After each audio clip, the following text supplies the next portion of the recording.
औरंगजेब की सबसे बड़ी खासियत ये थी कि वो अपने परिवार पर कभी भरोसा नहीं करता था। जब भी उसने ऐसी कोशिश की, उसे बदले में धोखा ही मिला। औरंगजेब ने अपने बेटे बेटियों की धोखेबाजी पर सख्त रवैया अख्तियार किया और उसे सख्ती से दबाया। इस वजह से कई संतानों की मौत हो गई तो कई जेल में ही सारी जिंदगी सड़ते रहे। हिंदुस्तान का ये बादशाह जब मरा तो उसके आसपास अपना कहने लायक कोई नहीं था। औरंगजेब के 5 पुत्र थे: मोहम्मद सुल्तान, मुअज्जम शाह बहादुर शाह प्रथम, आजम शाह, मोहम्मद अकबर तथा मोहम्मद कामबख्श। औरंगजेब के 5 पुत्र परम दुर्भाग्यशाली सिद्ध हुए। संभवतः उन्हें अपने पिता के पापों का फल भोगना पड़ा।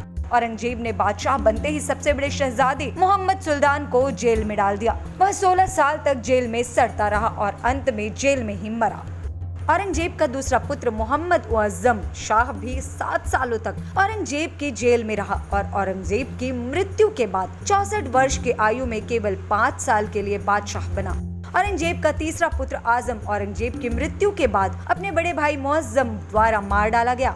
औरंगजेब का चौथा पुत्र मोहम्मद अकबर अपने बाप औरंगजेब का विद्रोही होकर ईरान भाग गया। उसके बच्चों को राजपूतों ने पाला। औरंगजेब का 5वां पुत्र कामबख्श अपने बड़े भाई मुअज्जम से हुए युद्ध में रणभूमि में ही मारा गया।